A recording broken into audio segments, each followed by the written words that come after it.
Kaya namin, they will also celebrate your goodness sa buhay nila. At Panginoon, sa amin pong pagtitipon ngayon, sa amin pong pag-alala ng iyong pagkapanganak, ng iyong kamatayan sa krus, ng iyong pagkabuhay na muli, tulungan mo po kami na ito'y magpatatag ng aming pananampalataya. Maraming salamat po, Ama.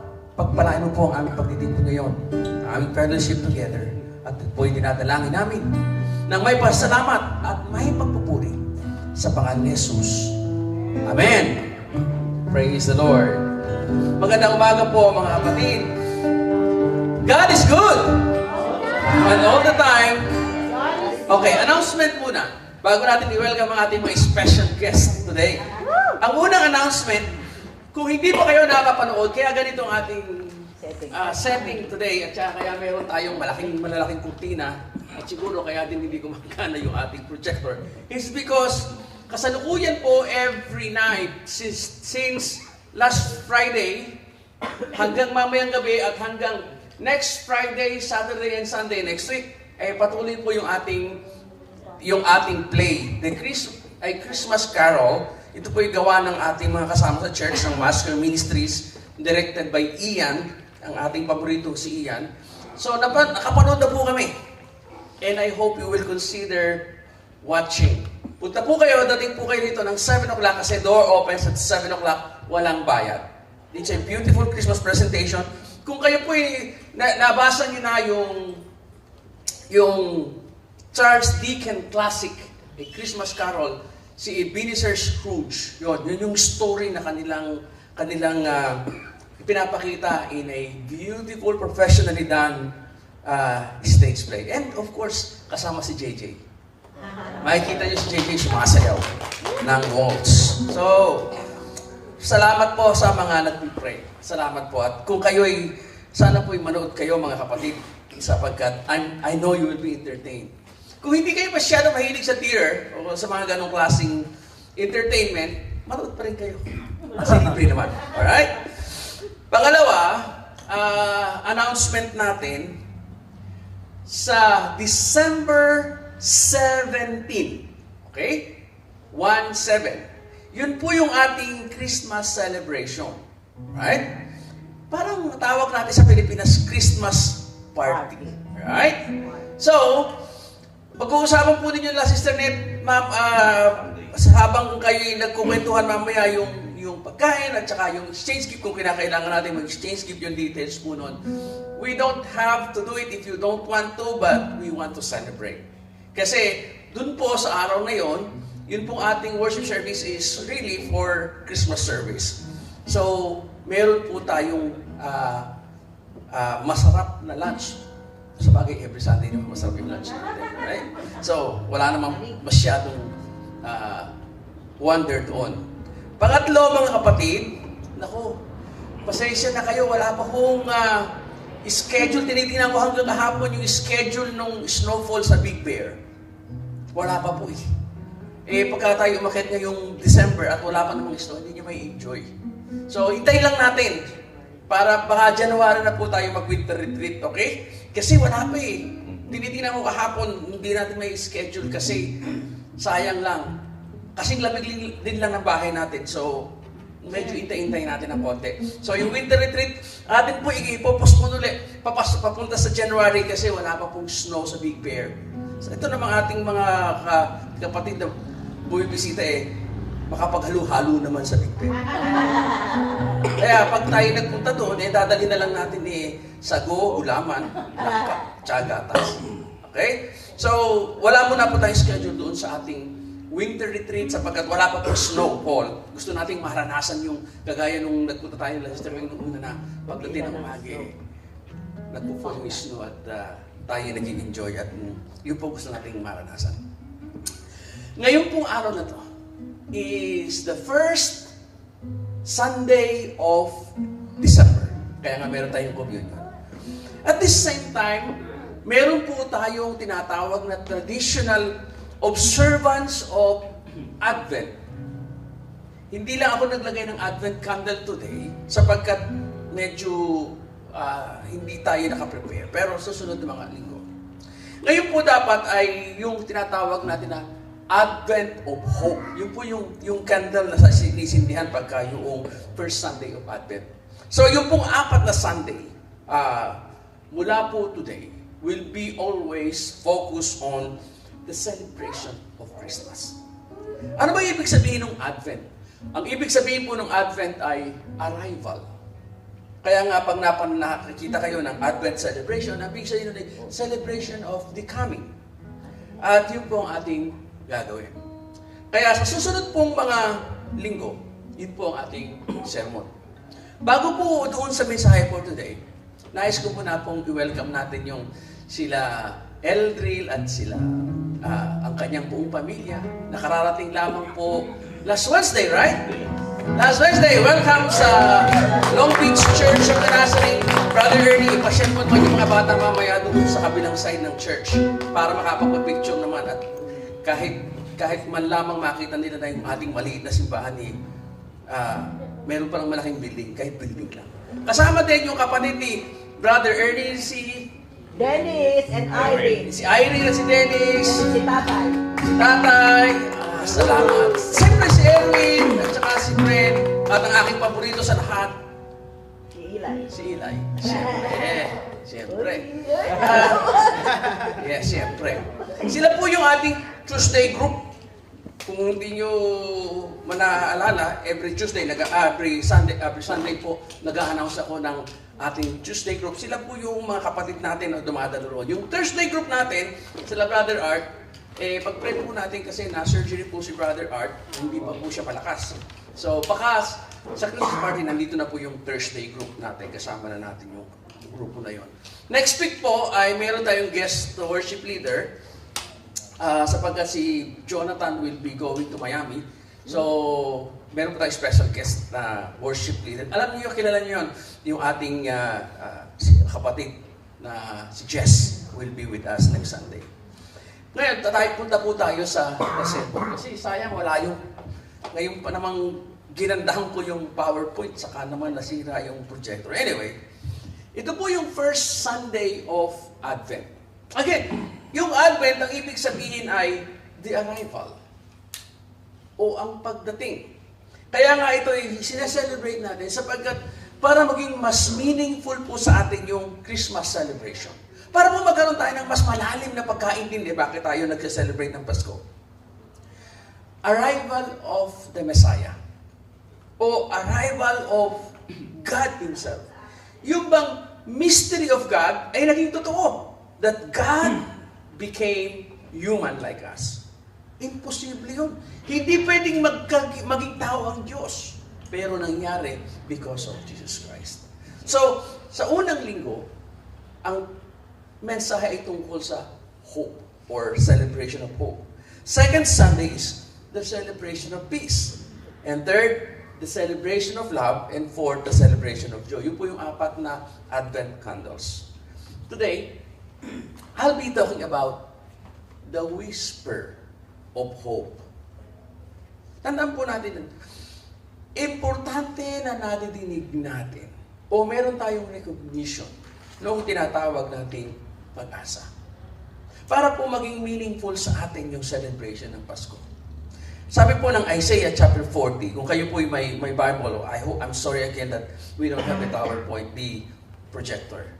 Isaiah chapter 40, verse 28 to 31, ito po yung salita ng ating Panginoon. Do you not know? Have you not heard? The Lord is the everlasting God, the creator of the ends of the earth. He will not grow tired or weary, and His understanding no one can fathom. He gives strength to the weary and increases the power of the weak. Even youths grow tired and weary, and young men stumble and fall. But those who hope in the Lord will renew their strength. They will soar on wings like eagles. They will run and not grow weary. They will walk and not faint. The word of the Lord. Ito po yung kondisyon na kung saan si Isaias at ang mga anak ng Diyos kailangan kailangan po nila yung hope. They have the great need for hope. Kasi nung panahon po ito, naandoon sila sa captivity. Sila po yung mga Israelita, pero at that point in time, when these words was said by Isaiah, sila po ay captive sa Babylon. Buhay sila, doon sila nakatira, pero wala silang kalayaan. Sila po yung mga alipin or slaves sa Babylon. Kasi ang nangyari po ay giniyera po sila ng Babylonia, pagkatapos ay lahat ng bata pa, matalino, lahat ng able-bodied, lahat po ng mga pakinabangan na tao na sa pagtatrabaho, kinuha from Israel, dinala po sa Babylon para gawing alipin. Yun namang may mga diferensya, matatanda at mga may sakit, iniwan. So, imaginein mo, meron ka ngayong kamag-anak na mahal mo, naiwan. Tapos sila na andun sa Babylon, they don't have freedom. Hindi po nila magawa yung kanilang gustong gawin. They cannot do the things that they want to do because they were so much controlled by the Babylonians. Halimbawa, di ba? Buti ngayon sa Amerika, pagka pinag-usapan ang Filipino food, wala tayong problema kasi ang dami-dami nating mabibili.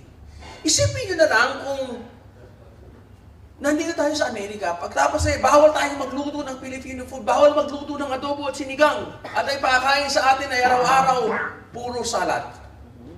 Patay. Mahaya tayo na gusto.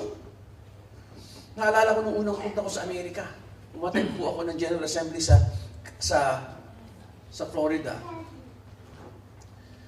Sa loob ng 7 araw, ang kinakain po namin puro malamig.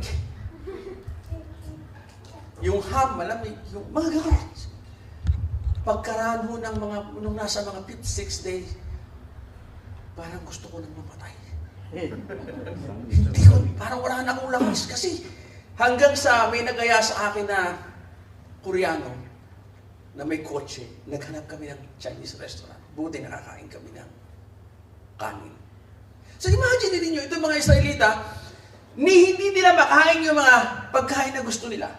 Hindi nila may celebrate yung season o yung celebration na gusto nila. Hindi nila may express yung kanilang sarili because they were slaves. Bawal. Kasi pinapatay po yung kanilang identity. Sa gitna po noon, dumating yung prophet, si Isaiah, at sinabi po niya itong mga bagay na ito. Ito po yung message of hope ni Isaiah sa mga taong hirap na hirap, sa mga taong walang kalayaan, sa mga taong inaapi.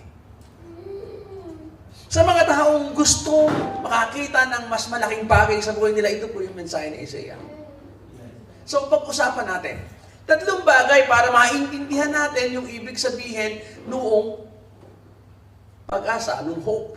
Yung hope na ang daladala nito, at daladala nito ay Pasko. O nagmula doon sa Pasko. Unahin po natin yung tawag natin, the origin. Or, saan ba nagsisimula yung hope? Paano ba ito nagkakaroon? Paano ba natin naramdaman? Or, paano natin maiintindihan yung pag-asa? Unahin po natin yung katotohanan na hope comes from knowing. Lahat po na nangyayari, ang pag-asa na bigay ng Diyos ay nagmumula sa ating pagkaalam. Or in other words, discovery or information. Ganito po yung sabi ni Isaiah. Sa gitna po nung kanilang hirap na sitwasyon, ito po yung salita niya. Do you not know? Have you not heard? The Lord is the everlasting God, the creator of ends of the earth. He will not grow tired or weary, and His understanding no one can fathom. Sa gitna po noong hindi nila magawa yung kanilang gusto, sa gitna po nung gustong-gusto nilang umuwi doon sa kanilang sariling bansa, sa gitna po noong sila aping-api na, sabi po na Isaiah sa kanila, hindi ba ninyo niyo alam? Do you not know? Hindi ba ninyo nadinig? Have you not heard? Ang Diyos na walang hanggan. Bakit importante ito? Mga kapatid, ang pag-asa ay nagsisimula doon sa malaman natin na hindi pa lang dito nagtatapos ang lahat. There is still something great coming. There is something bigger ahead of us. Doon po tayo kukuha ng pag-asa. Tayo mga Pilipino, mga kapatid, dito tayo magaling. At ito po yung ating nagsisilbing power of our resilience. Dito po tayo, ganito kagaya ng lagi kong ilustrasyon. District Superintendent ako ng Church of the Nazarene noong bumaha ng Undoy.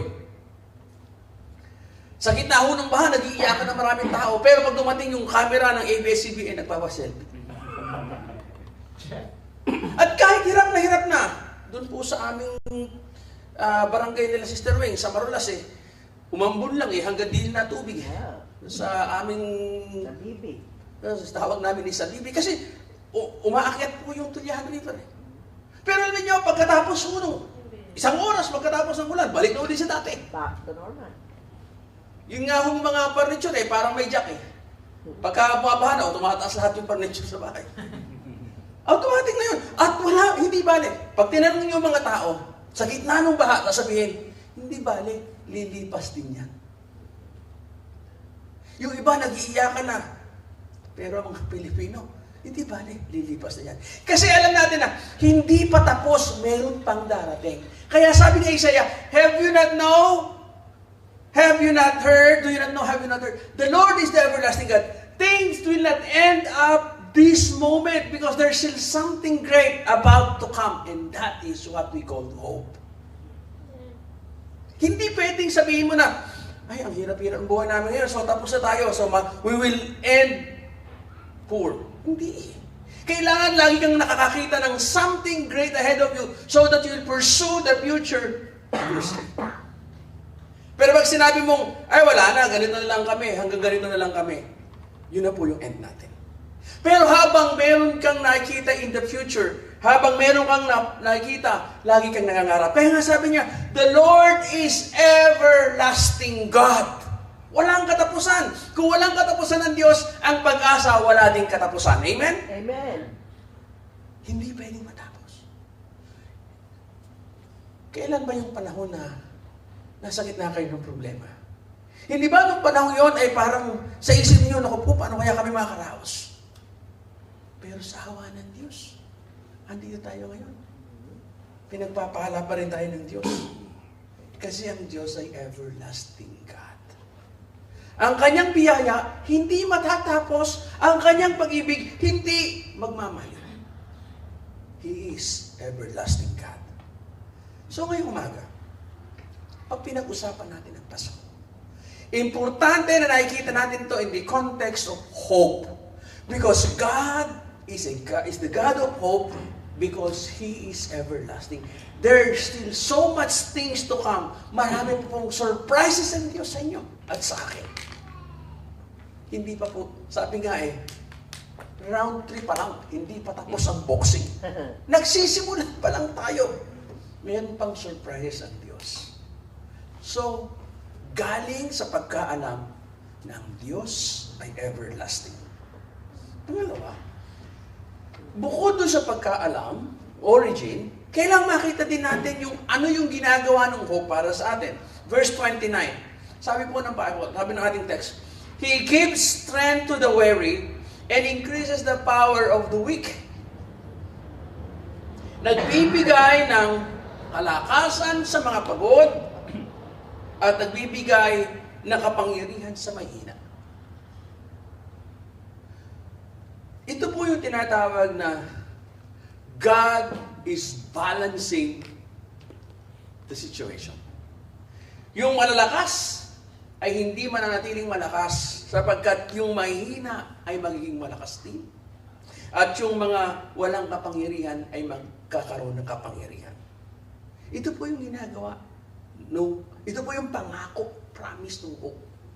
Pag naiintindihan natin na ganun pala yung economy ng Diyos, ganun pala ang ginagawa ng Diyos, and then matututo tayong mangarap At pag natuto tayong mangarap, lalakas ang ating mga sarili.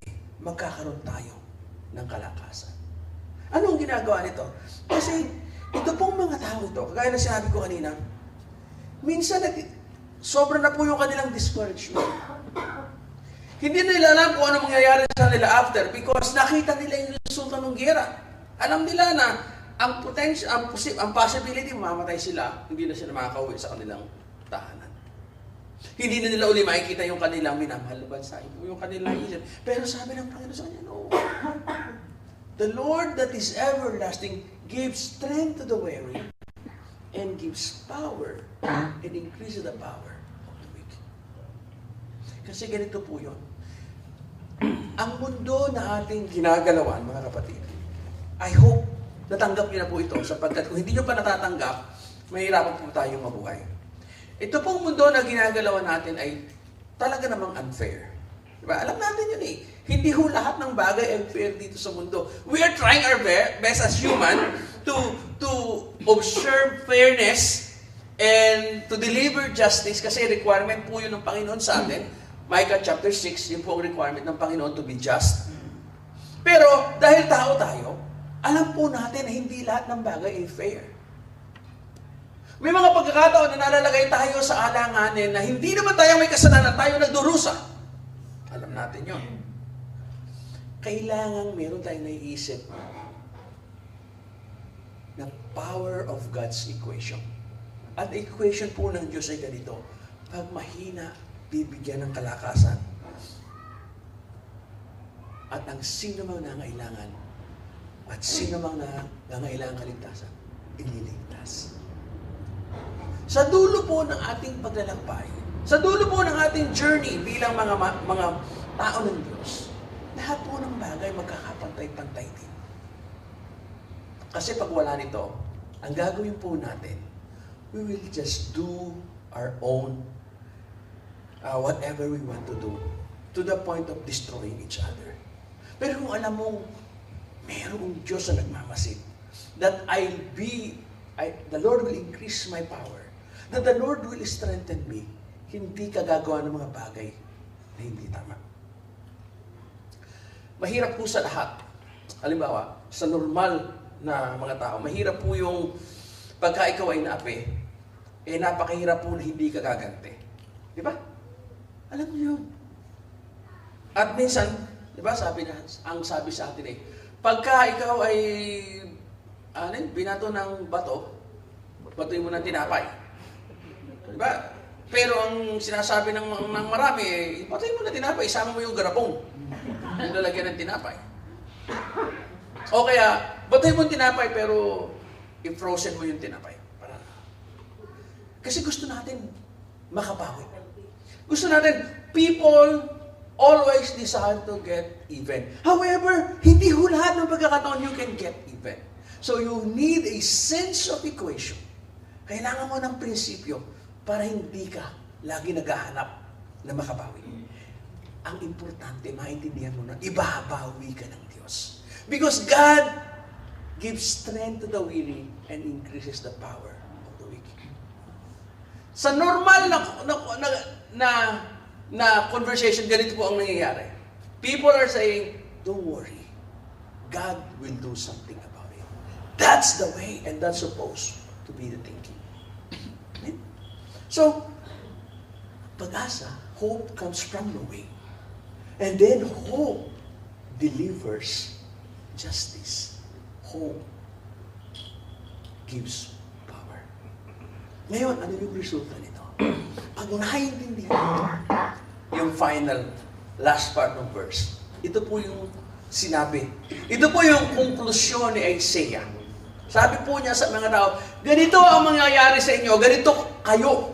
Sabi niya, even youth grow tired and weary, and young men stumble and fall, but those who hope in the Lord will renew their strength.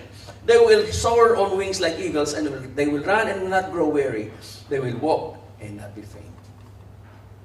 Sa isang simpleng salita, renewal. Renewal of power, renewal of strength, renewal of desire, renewal of passion pagbabalik ng lakas. Hope renew people. It renew our relationship. It renew our passion. Yung dati hindi mo na ginagawa, you can do it again. Because there is always hope. There were times, mga kapatid, alam ko po ito, at alam niyo na ito, na gusto niyo sumuko. Diba? Sinasabi pa nga ng mga tao, well, if this is the end, then so be it. Gusto niyo nang sumuko, and then you will give it up. But then, upon knowing that there is something still coming up, that God has promised something, that is the hope. And then it will renew your strength. Hindi ko po alam, mga kapatid. I don't want to guess.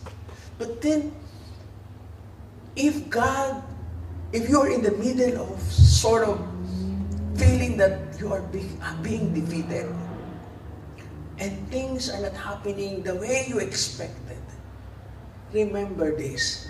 This is the season that God is reminding us that things are not over yet. There's still hope. Because the celebration of Christmas is the celebration of hope. If you feel you are tired, then there is hope. Because God will give you strength. And because there is hope, you will be renewed in faith. You will be renewed in your passion. God will remind you, and now reminding you, there's still great things to come. Ito po yung nangyari sa mga Israelites after this. They continuously serving faithfully, even if they're under bondage. And soon, they started gaining their freedom. They started becoming strong again. And then, they returned home. Mga kapatid, it is not over yet. Every time Christmas comes, God is reminding us things are not over yet. God is whispering to you and me right now, go on. Plead on. Because it's not over yet. Great things are still ahead of us. 3 things. Number 1, believe in the power of the Lord. 2, find hope that gives you power. And then live in that hope. Ngayong umaga, I encourage you, listen to the voice of God. Have you not heard? The Lord is everlasting God. Do you not know? Have you not heard? The Lord is everlasting God. Things are not over yet. Tomorrow, there might be beautiful or surprising things that God may do to you. Just hope in the Lord. Because those who hope in the Lord will never be dismayed. Amen? Let's all stand. Let's pray. And as we prepare ourselves for the celebration of the communion.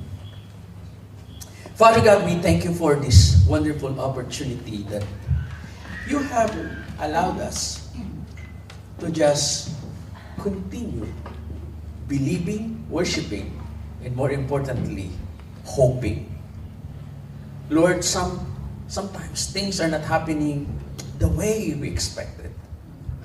And sometimes we are being bombarded by problems. Marami pong problema.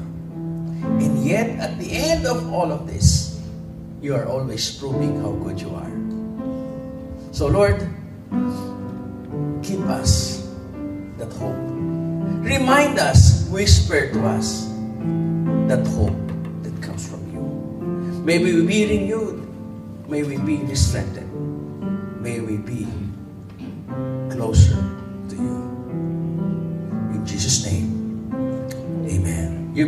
Patuloy po tayong nakatayo, mga kapatid. Let's ask Sister Cora and Sister Elsie to distribute the communion. Kuha po kayong tayo, Lisa, and then wait for me. I hope it's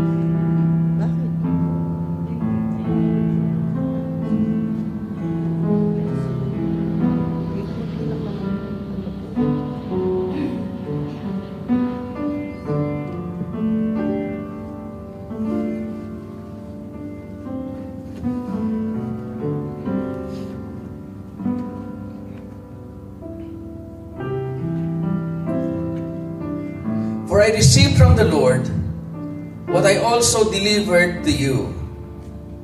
That the Lord Jesus, on the night that he was betrayed, he took the bread, and when he had given thanks, he broke it and said, "This is my body, which is for you. Do this in remembrance of me." Mga kapatid, tayo po'y nasa dulang ng Diyos. Let us celebrate the body of the Lord. The body of the Lord Jesus Christ, which was broken for you. Take and eat, and do it in remembrance of what Christ has done for you. Let's take it.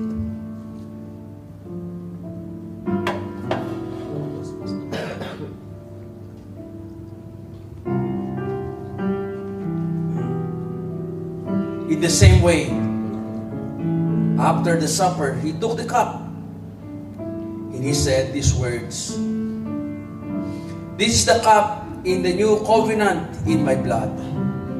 Take and drink from this cup,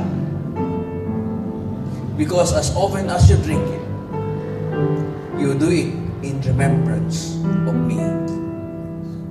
Mga kapatid, ang dugo ng ating Panginoon nabuhos para sa iyo at para sa akin. Tanggapin po natin at inumin at gawin natin ito bilang pag-alala ng ginawa ng Diyos para sa atin. Sige po. Tayo po ay manalangin muli. Aming Ama, we want to celebrate your goodness. We want to remember what you have done.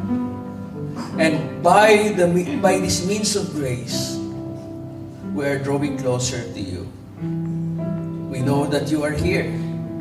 We know that you are with us. So therefore, Lord, may this body and blood that you have allowed us to partake and participate with in this community of faith, may this encourage us, strengthen us, heal us, and more importantly, remind us of the hope that this season provides for us. Pagpalain po ang bawat isa. Pagpalain ang lahat ng aming ginagawa. And prepare our hearts, Lord, as we celebrate the season of hope, the season of love, the season of peace, the season of joy, the season of the birth of the Messiah. Maraming pong salamat naman at sa aming pong pagbibigay ng aming tithes and offering. And as we go to our lunch today and fellowship, dalangin po namin, patuloy mo kami mapagpala, patuloy mo kaming ingatan, at patuloy mo po kaming ilapit sa iyo. And now may the grace of God, the love of the Father, the salvation through His Son Jesus, and the presence of the Holy Spirit be with us all, now and forevermore. In the name of the Father, the Son, and the Holy Spirit, and the people of God will say, Amen. Tapos na po ang ating pagsamba. Kunin po natin ang ating tithes and offering. Feel free to drop it in our offering plate. Magandang umaga po sa inyo. Pagpalain kayo ng ating Panginoon. Ito na sa mas.